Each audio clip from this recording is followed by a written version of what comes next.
الرجیم بسم اللہ الرحمن الرحیم تبصرۃ المتعلمین کی یہ ہے کتاب الطہارت۔ کتاب الطہارت میں ایک حاشیہ دیا ہوا ہے، اس حاشیے پہ جاتے ہیں اور دیکھتے ہیں کہ طہارت کیا ہے۔ کہہ رہے ہیں الطہارۃ فی اللغۃ النظافۃ، طہارت لغت میں نظافت کو کہتے ہیں۔ وفی الشرع ما لہ صلاحیت التأثیر فی استباحۃ الصلاة من الوضوء والتیمم والغسل۔ کہہ رہے الطہارۃ فی اللغۃ النظافہ، طہارت لغت میں نظافت کو کہتے ہیں۔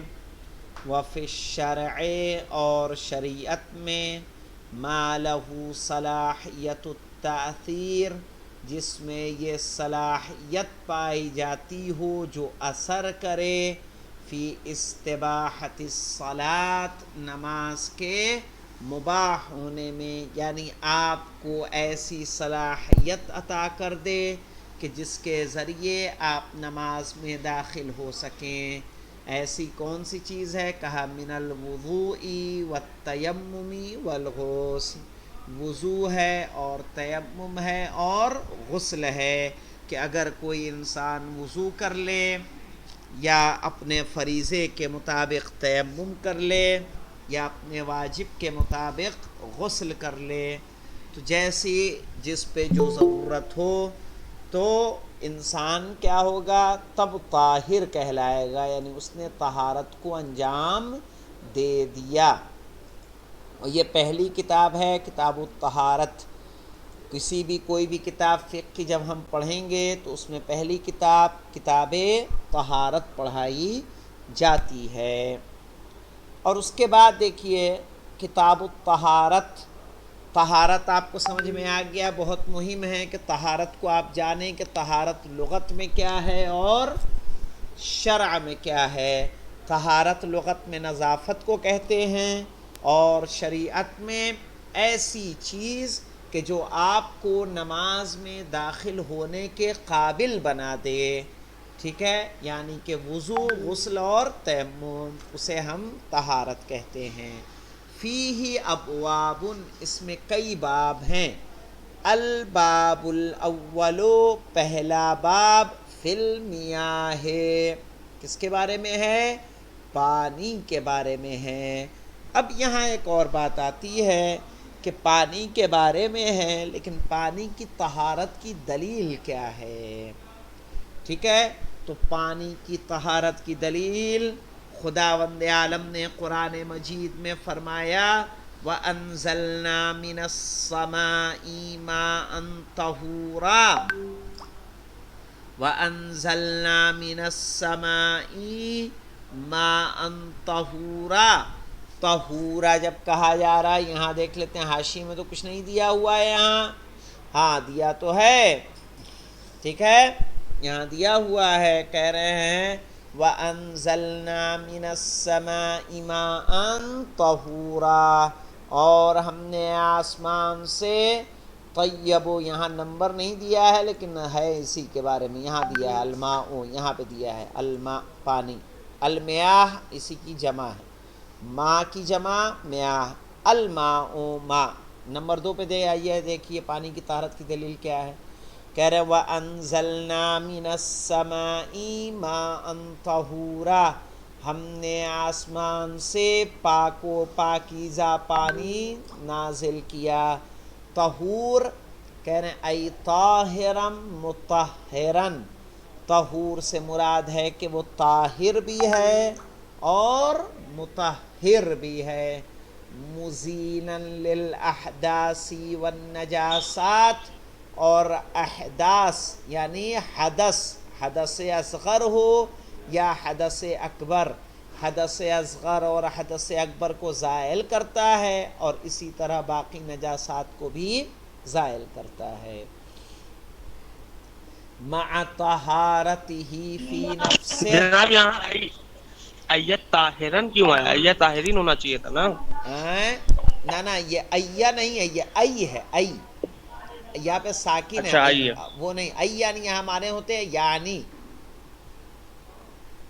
عربی میں جب ای کہا جاتا ہے یعنی طہورن ای طاہرن مطہران. ٹھیک ہے، ایو ہوتا تو طاہرین ہوتا. صحیح ہے. کہہ رہے ہیں مع طہارتہ فی نفسہ، اس صورت میں کہ وہ اپنے آپ میں کیا ہے؟ پاک ہے. وَوَصَفَ اللَّهُ تَعَالَى الْمَاءَ بِكَوْنِهِ طَهُورًا. ٹھیک ہے، اور اللہ نے جو صفت قرار دی ہے پانی کی کہ وہ کیا ہے؟ طہور ہے. مطلقاً، مطلقاً طہور ہے. کیا مطلب مطلقاً؟ عَلَىٰ أَنَّ الطَّهُورِيَّةَ صِفَةٌ أَصْلِيَّةٌ لِلْمَاءِ، یہ کہ طہوریت یعنی پاک کرنا صفت اصلی ہے پانی کی.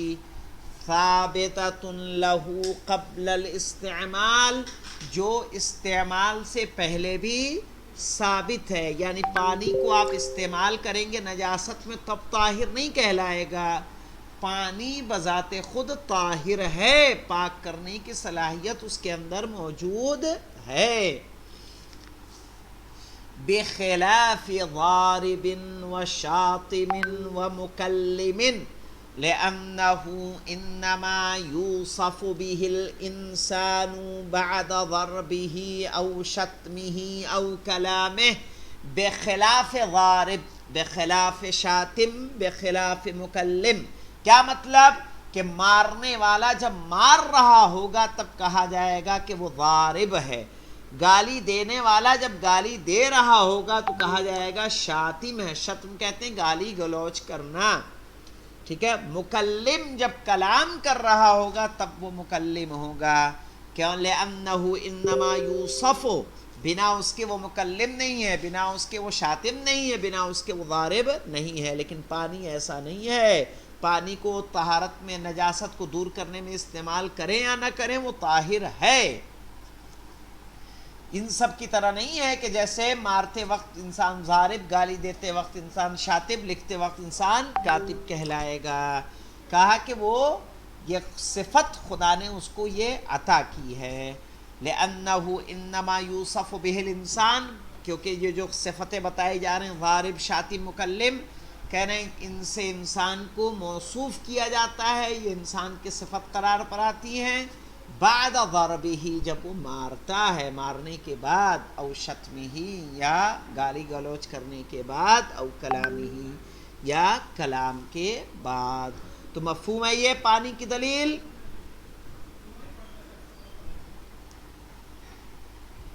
واضح ہے کہ جی نہیں؟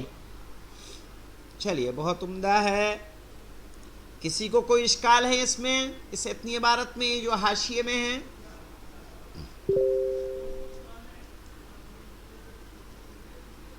چلیے، بہت اچھی بات ہے اگر سب سمجھ میں آیا ہے تو.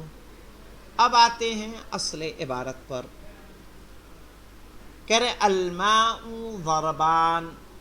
ضرب کے معنی ہوتے ہیں مارنے کے، لیکن جب ہم یہاں پہ ضربان کہہ رہے ہیں تو الف و نون تثنیے کی علامت ہے.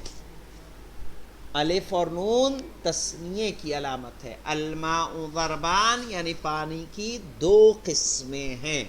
ضربان یعنی قسمیں، اور تثنیہ ہے تو اس لیے ہم دو کا لفظ استعمال کر رہے ہیں کہ الماء ضربان یعنی پانی کی دو قسمیں ہیں. کون کون سی؟ کہہ رہے مطلقون و مضافون. ایک مطلق ہے اور دوسرے مضاف ہے. اب تعریف دیکھیے کہ مطلق کس کو کہتے ہیں اور مضاف کس کو کہتے ہیں. فالمطلق ما يستحق اطلاق اسم الماء علیہ ولا يمكن سلبه عنہ. ما يستحق، جس کو یہ حق حاصل ہو. اطلاق اسم الماء علیہ، کہ اس پر اطلاق یعنی صادق آنا، کہ اس پر پانی کا نام صادق آ سکے، یعنی ما یمکن ما یستحق اطلاق اسم الماء علیہ، یعنی جسے پانی کہا جا سکے، جس کا یہ حق ہو کہ اسے پانی کہا جا سکے۔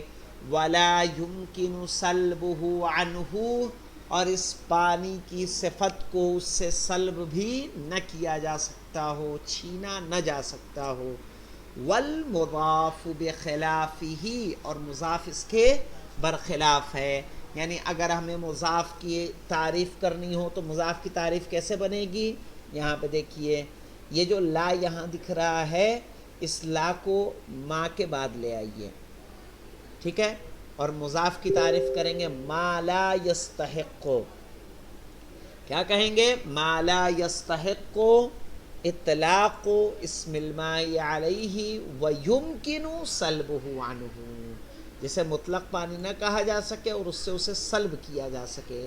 اب مطلق نہیں کہیں گے، کہیں گے گلاب جل، ٹھیک ہے، مطلق نہیں کہیں گے بلکہ اسے نیبو کا پانی، ٹھیک ہے، روح افزے کا شربت، اب وہ سب اطلاق بدل جائے گا، کوئی نہ کوئی اس میں اضافت پائی جائے گی۔ تو مضاف کی تعریف آئی سمجھ میں؟ اگر عربی میں آپ کو لکھنی ہو تو کیسے لکھیں گے؟ یہ والا جو واو کے بعد جو لا ہے، یہ کس کے بعد لے آئیں گے؟ ما کے بعد لے آئیں گے، تو ہماری مضاف کی تعریف ہو جائے گی۔ والمضاف بخلافہ، اور مضاف اس کے برخلاف ہے۔ فالمطلق طاہر ومطہر، تو مطلق پانی پاک ہوتا ہے اور پاک کرنے کی صلاحیت رکھتا ہے، مطہرون۔ اب دیکھیے یہاں سے ایک مہم بحث ہے، اب یہ پانی کی قسمیں کر رہے ہیں، لیکن ان قسموں کی بنیاد کیا ہے؟ کہہ رہے ہیں وَبِاعْتِبَارِ وقوع النجاست فیہ، فیہ سے یہاں مراد ہے یعنی فی الماء، باعتبار وقوع النجاست فیہ، اور پانی میں نجاست کے گرنے کے اعتبار سے، ینقسم اقساما، اس کی کئی قسمیں ہوتی ہیں، ٹھیک ہے، کہ جب پانی میں نجاست گر جائے تو پانی میں نجاست گرنے کے بعد اس کی کچھ قسمیں ہوتی ہیں۔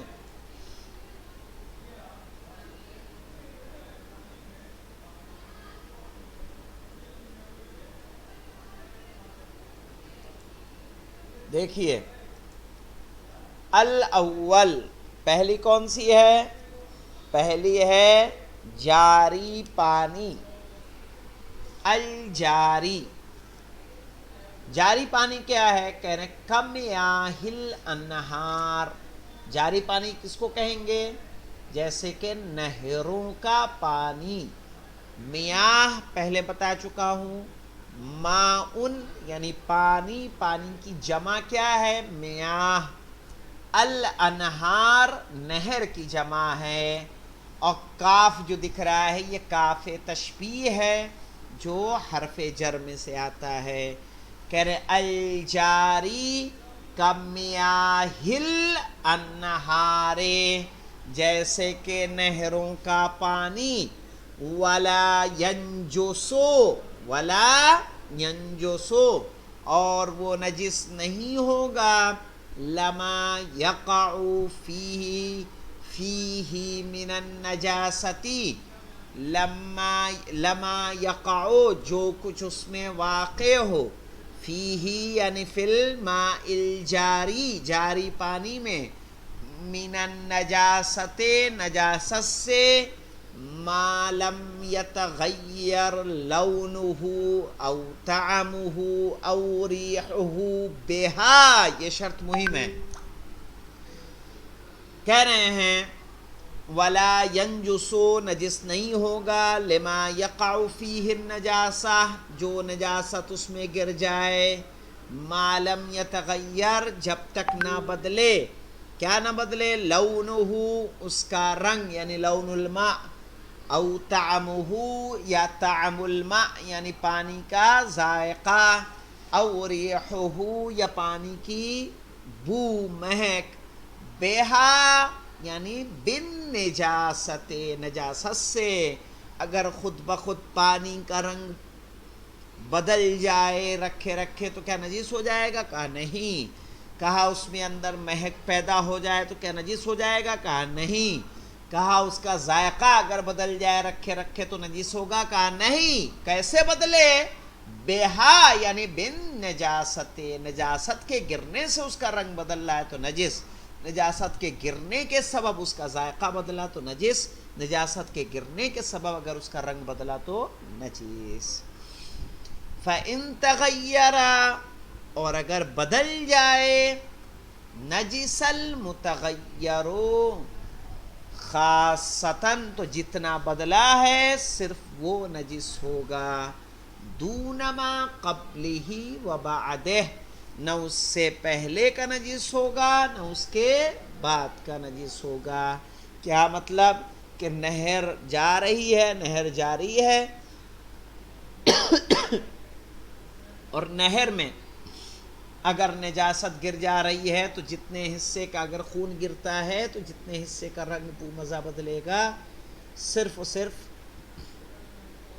اتنا ہی نجس ہوگا، دون ما قبلہ و بعدہ، نہ اس سے پہلے کا نجس ہوگا نہ اس کے بعد کا نجس ہوگا۔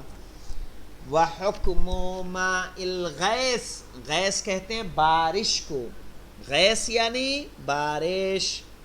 وَحُکْمُ مَاءِ الْغَیثِ اور بارش کے پانی کا حکم، حال نزولہ جب وہ نازل ہو رہا ہے، وَمَاءُ الْحَمَّامِ اور اسی طرح حمام کا پانی، اذا کانت لہو مادۃ جب اس کا کوئی مادہ ہو کہ جہاں سے وہ پانی آ رہا ہے، حکمہ یعنی حکم الجاری تو اس کا بھی پانی کیا ہوگا؟ وہ بھی جاری پانی میں ہوگا۔ کون کون سا؟ جب بارش نازل ہو رہی ہو تو نازل ہوتے وقت بارش کا پانی جاری کے حکم میں ہوگا۔ اسی طرح ماء الحمام جو نلوں سے پانی نکل رہا ہے، یہ مسئلہ پہلے بتا چکا ہوں شاید غالباً، تو نلوں سے جو پانی نکل رہا ہے اگر وہ ٹنکی آپ کی اتنی ہے جو کُر سے زیادہ ہے تو نل سے پانی نکلنے والا جب تک کہ آپ اس کو لوٹے کٹورے برتن میں الگ نہ کر لیں وہ جاری پانی کے حکم میں ہوگا، کیونکہ اس کا ایک مادہ ہے جہاں سے وہ آ رہا ہے۔ تو یہ ایک پہ اکتفا کریں یا ایک اور پڑھا دیں؟ کافی ہوگا میں سمجھتا ہوں، تو اس کو آپ لوگ یاد رکھیے گا۔